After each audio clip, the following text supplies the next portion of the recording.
Fast दे दबाओ fast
ढेर पुदीना बेचाली बैठ हाय देखी नो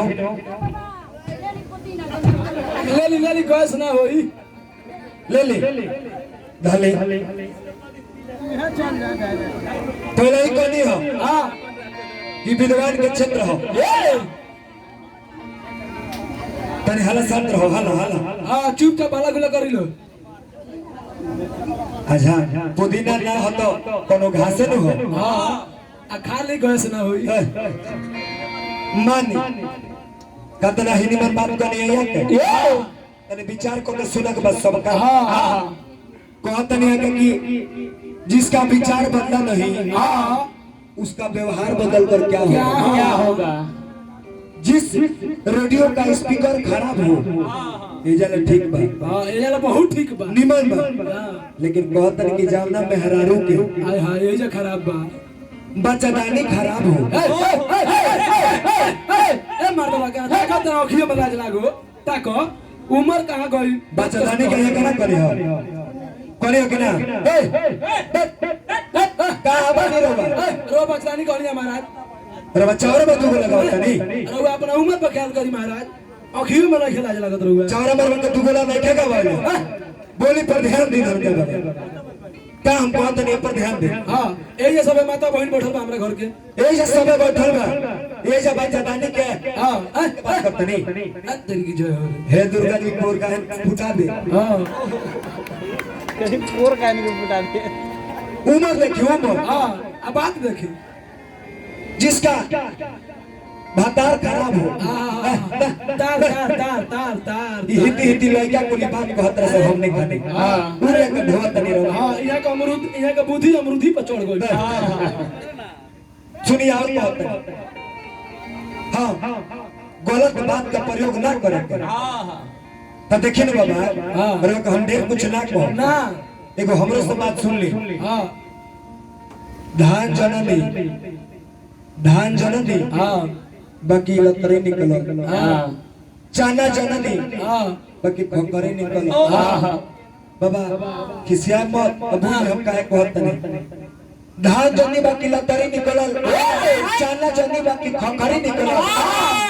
हम बाबूजी की नरकटियागंज के ई सोना सती के गांव के धरती पर कोनो निमन में से मुलाकात भइल हां एजा दा के मुअल बकरी निकलल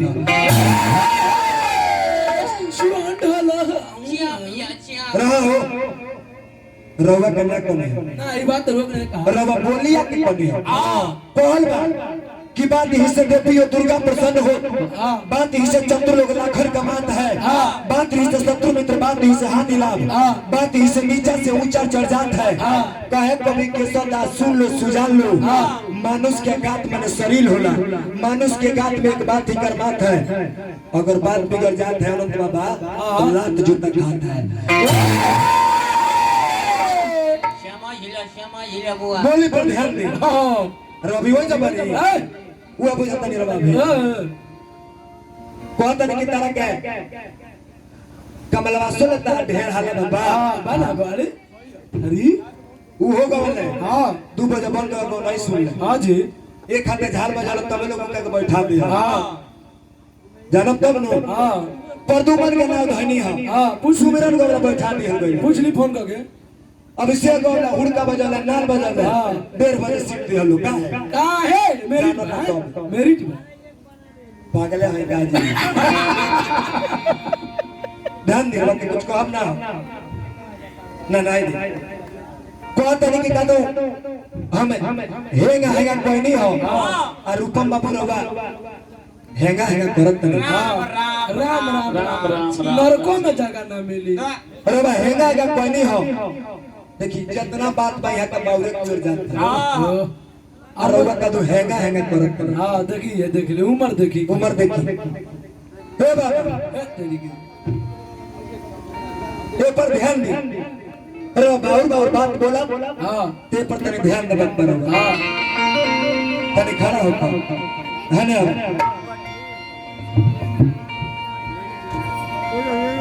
बाबू यहाँ के एगो गाना रहला। हां कि मुझे तो लूट लिया मिल गया हुस्न वालों ने गोरे गोरे गालों ने काले काले बालों ने निमन और रहला अर्थ का रहला कि गांधा के चहलो। लेकिन गांधा के शब्द रवा कहत तो है सुनी हमरा से कि जयबू तू छाछ पर जवाब ले अरे बर्दाश्त नहीं होई अनंत बाबा कि जयबू तू छाछ पर अरे बर्दाश्त नहीं होई अमर जय पिया तोरी पास नहीं होई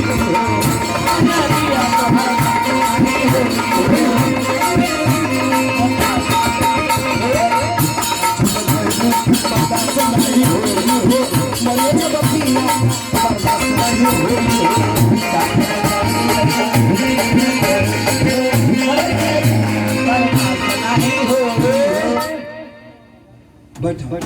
2 मिनट बैठ 3 गो लाबरा। हां एक के लगा बैठल। हां बिल्कुल जाई जकरा उठ के कहीं जाए को हो जाए रवो जाता नहीं। 3 गो लाबरा अनंत बाबा एक के लगा बैठल। हां एगो कहता कि तू हमारा ला झूठ ना बोलबो। हां तो दूसर का कहता कि तू हमारा ला झूठ ना बोलबो। हां तो तीसर का कहता कि तू हमारा ला झूठ ना बोलबो। हां तो कोलस तो बोलना बोल तो कहता कि हमारा घर है। हमार बाबूजी जब चैत बैसाख के दिन होला नो। अरे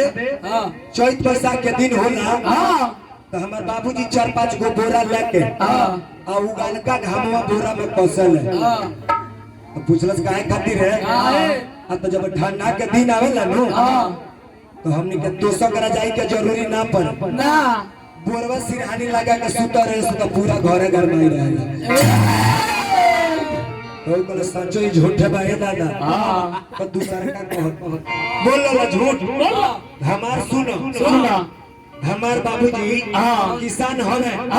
खेत में हर चलावे ले। एक दिन माई हमर सतुआ ले गई अचार ले गए मालदेव आम ले गए। बाबूजी हमार आमवा खा के ओठिया बैला के पिठिया पर धो देले तो बड़का आम के गाछ जाम गल तो छे हर चला गल तो ओकरो ला बड़का छे चरावेला। तो तीसर का कहता कि बोल लो हमार बाबूजी इतना चालाक होए कि जब सुखार हो जाला तो बड़का बांस लेके अपने खेतवा में जाके आ घर को चले तो हड़ पानी गिरे। जाने देखिए बाबा अरे वह कहते नहीं कि हम कुछ को आते नहीं के अरे वह भीतर भीतर दागियो देते हैं भीतर भीतर दाग देते हैं जब वह बनी हो कि बच्चादानी खाना भात भातार बदल कर क्या होगा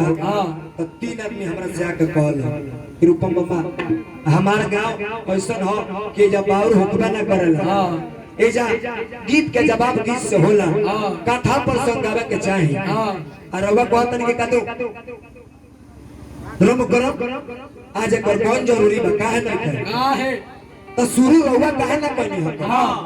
हमरा के काहे देनी हो हम जब शुरू करले बने गावे के प्रयास करी काटी जो ना ये पर ध्यान दे काहे कहतन तने खड़ा होकर किरण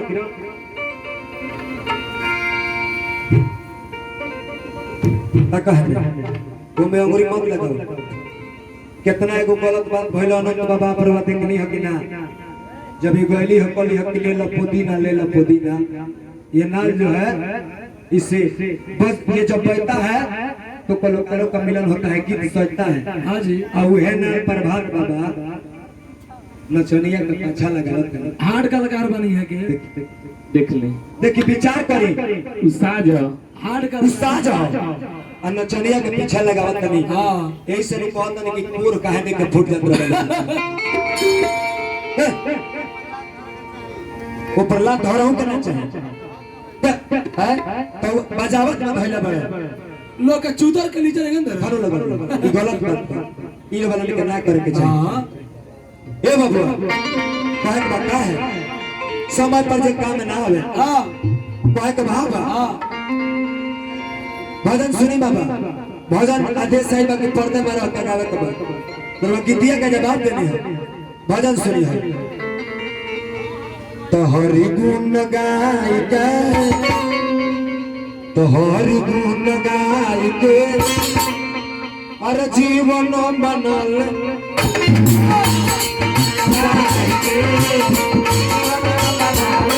हरि गुण गाय के जीवन बनल बचवा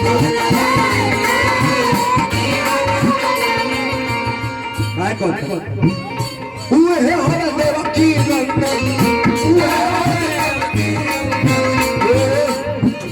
लोगी कहे रघुनंदन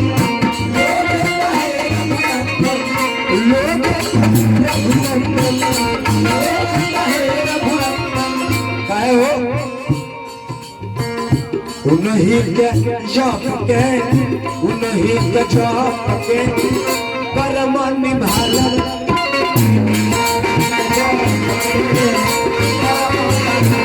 हरि गुण गाय के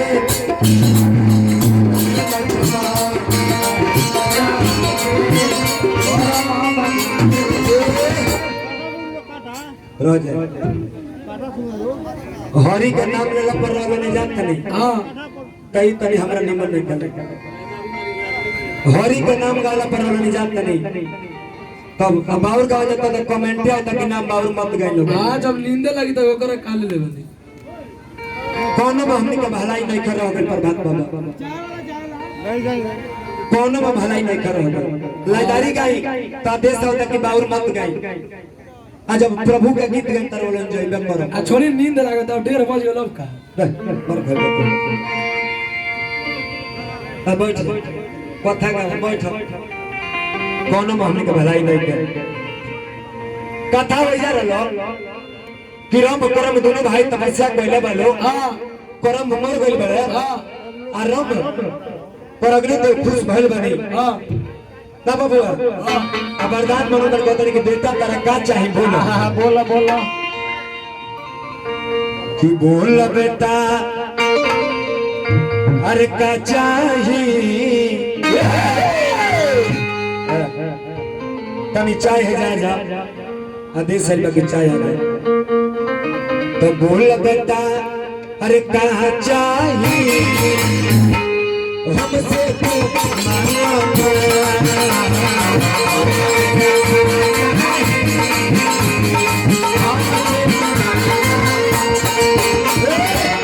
या बेटा चाहिए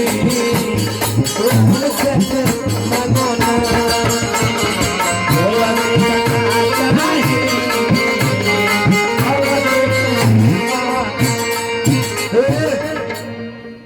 कहनी कि तू बोला तारा का चाहिए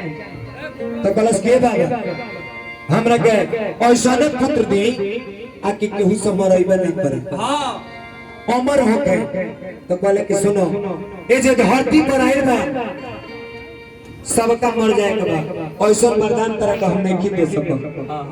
साफ नहीं दे सको दूसर कुछ मांगो तो बस कि बाबा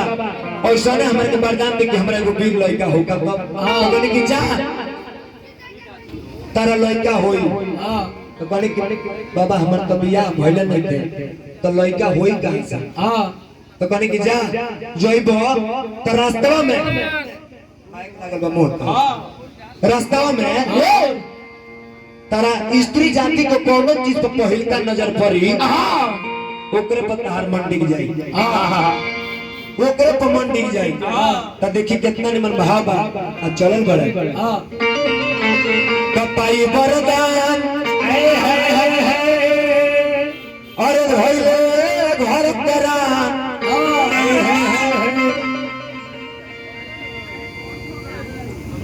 चले कमेटी की तरफ से हजारों हजार रुपया आइल बा श्रद्धा प्रेम का हम जाके कार्य करते हैं कपाई वरदान आए है अरे धोइले घर केरा हमरा सपना साकार होई है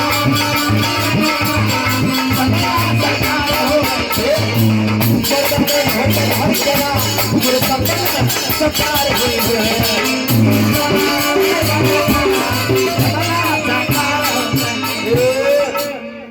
पाई पर्दा न धइला घर के ना मोर सपना साकार होई का है जब आइल बाड़े त एगो भैंस पर नजर पड़ल बा नजर त धइला घर के डगरिया मेरा भैंस पर नजरिया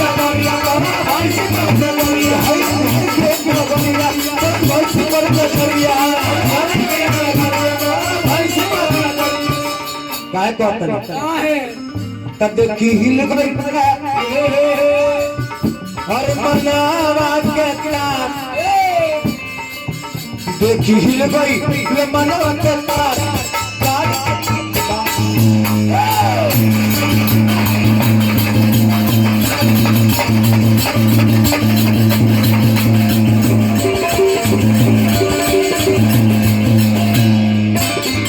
ए बाबू आई है जब वरदान पौले बड़े भाई से नजर मिलल बा समय अनुसार अपन संगे जीवन बितावे लागल आदेश साइल बा कथा गायब जा अनुशासन में रह के गायब जा फालतू गायबे ना करो जीवन अपन संगे बितावे लागल बा आ जब जीवन संगे बितावे तलो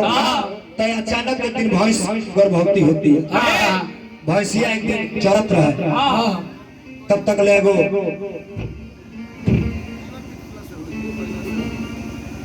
ठीक कहत हां ठीक हां तो माइकवा ना कह दिया ले बतिया देखिए कोनो बतिया यहां के कहत नहीं तो होई कौन शब्द ई का हो ना गलत ना ना ना होय वो निमन ना अच्छा वो तो निमन होइले ना अच्छा अंगुरी हैंगा कोई जला कि हैंगा कोई अच्छा के कर काम हो ना ध्यान दे आई कौन आदमी के काम हो कौन आदमी का काम हो जौन आदमी होय निकालता बाबा जौन आदमी होय निकालता होय हो निकालता हां जी ए पर ध्यान दे का गारंटी बा और अब चुपले हर बात कहिले हां राउर बात बहुत समझ में ना आवे हां हम जानते हैं हां जी चुपले हां ध्यान दे ए बबुआ तब तक ले हे भैंसिया को हां हे भैंसिया को एगो भैंसा का नजर पड़ल बा हां हे भैंस बरे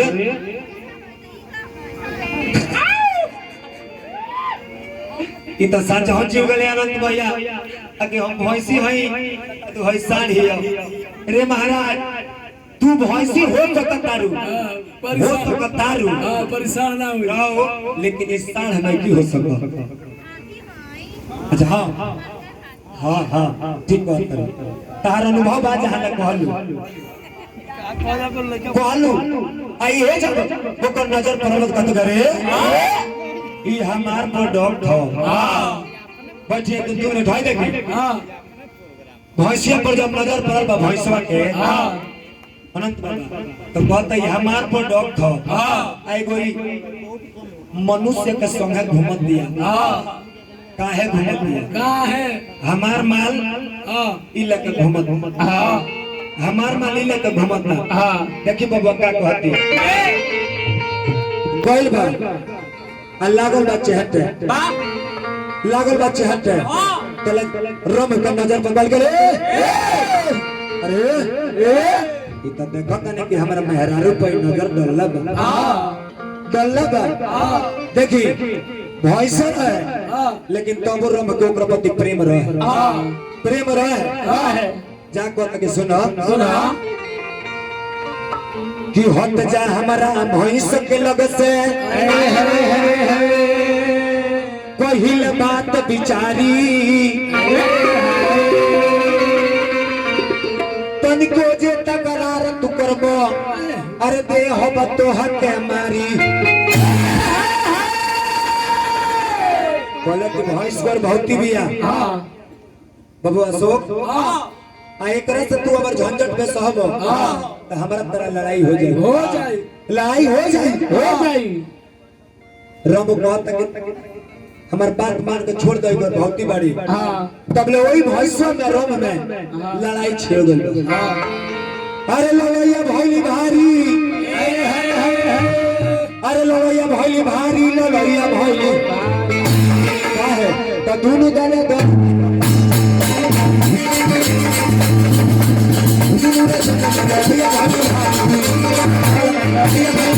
आतना तक तोर भैंसा रहे आकि रम के छक्का छोड़ा देला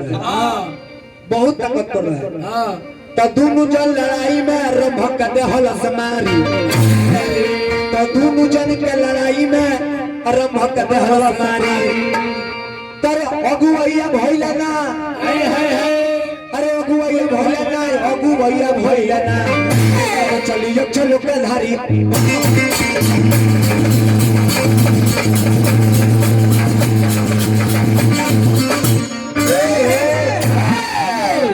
दिक्कत कुछ में नहीं कर तनी सुनी तो हमनी के हाल यह हो गए जब जैसे कहत तनी सो कि रघुकुल रीति सदा चलिया अनंत भैया नाव का लइका लोग कहता कि चलो साला कुछ ना गाई पुरानिया का लोग कहता हां ठीक है तो श्लोक कहता हां श्लोक कहता ना कहता चलो अब यो तुलसीदास का फूफा बना लगल एबार यह वजन में हमनी पर गइल बानी दुविधा में करी तो का करी अभी एक छोट के टोली में भाग के अपन जान बचावे खातिर भैंसी गइल बड़ी एने रब के मारल गइल बड़े आने भैंसा के दत्ता का थाए जाले बा तने हने में खड़ा होता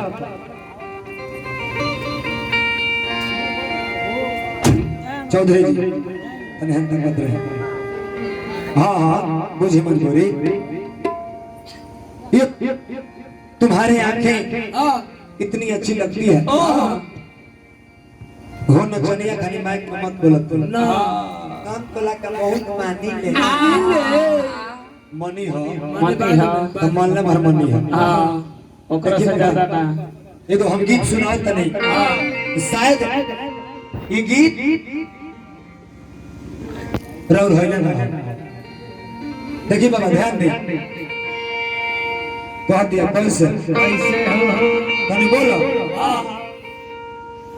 कि हमारा जरूरी नहीं के अरे सोना चांदी हीरा जानते आते आते हर जगह का पानी के दोष होला आते आते कल में से पानी पीनी है जाके ठंडा हमरा के उहे बरे हरज कइले हमरा पिए के ना चाहत रहो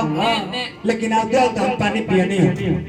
तनी उहे हमरा के डिस्टर्ब कइले बा न त सुमरन ठीक भइल लेकिन पानी हो जाके तनी हरज कइले लेकिन कोनो बात नहीं बाबू हरेश कि हम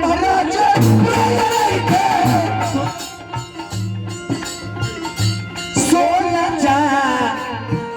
हीरा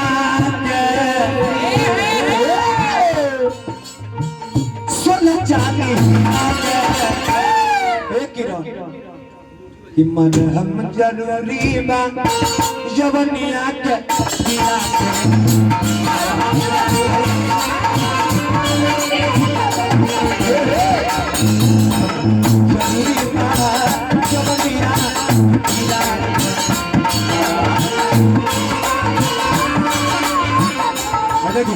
सुरेंद्र भाई रुपया देने सुरेंद्र भाई का जयकार करो।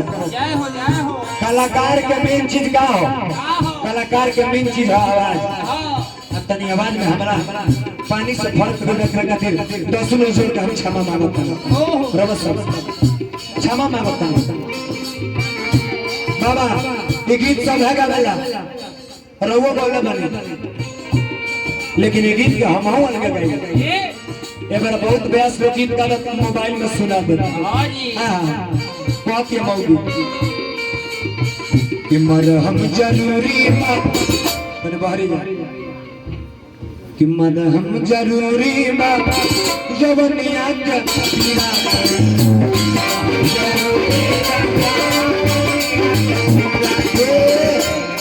देखिए गीत के शब्द सुनी, भाव सुनी बाबा, भाव सुनी और ना गए बहुत दिया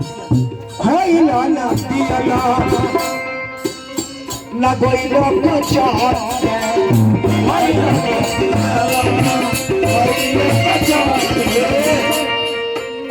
भाई लगा दिया ना कोई लोग बचत के सुधियो ना हला राजा जी का सुधियो भाई लगा सुधियो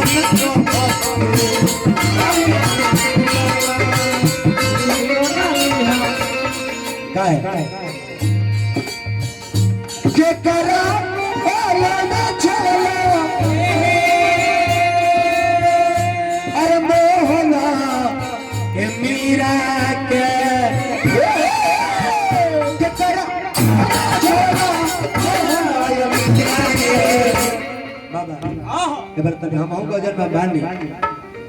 मर हम जरूरी बा जवनिया के हीरा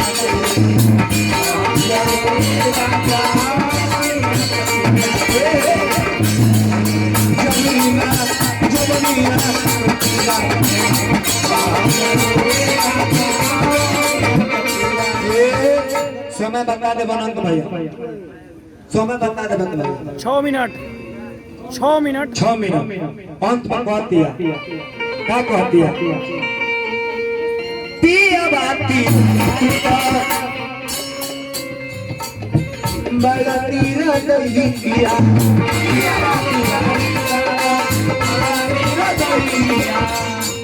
पिया बाती बारी तो बड़ा मेरा भाई है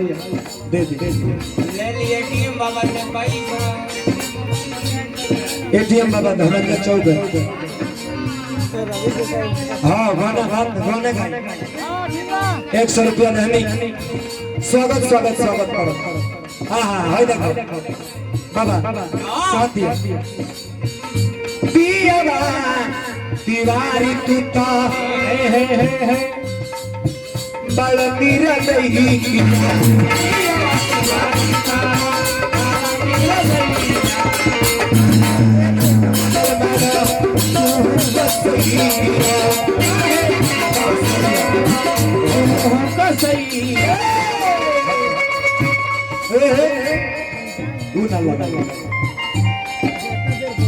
सका का आसरा ना रहा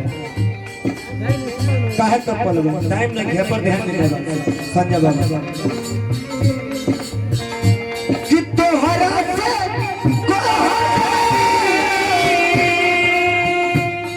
अरे लागला हीरा के मर हम जरूरी मन हम चला जरूरी बात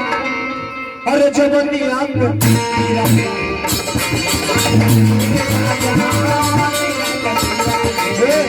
मरहम जरूरी बा जवानी के दिया कर मरहम जरूरी बा जवानी के दिया कर चलो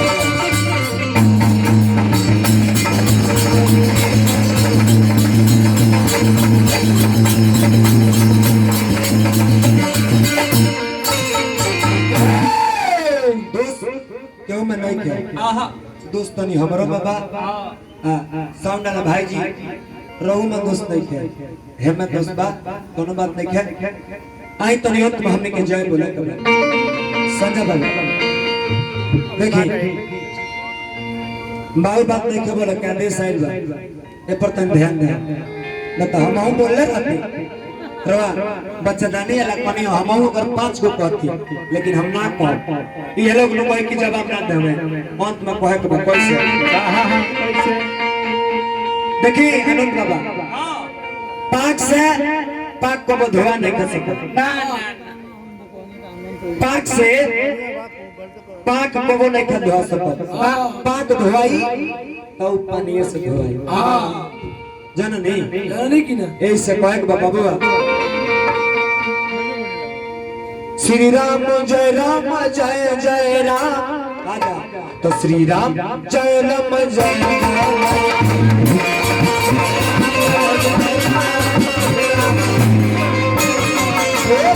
श्री राम जय राम जय राम श्री राम जय राम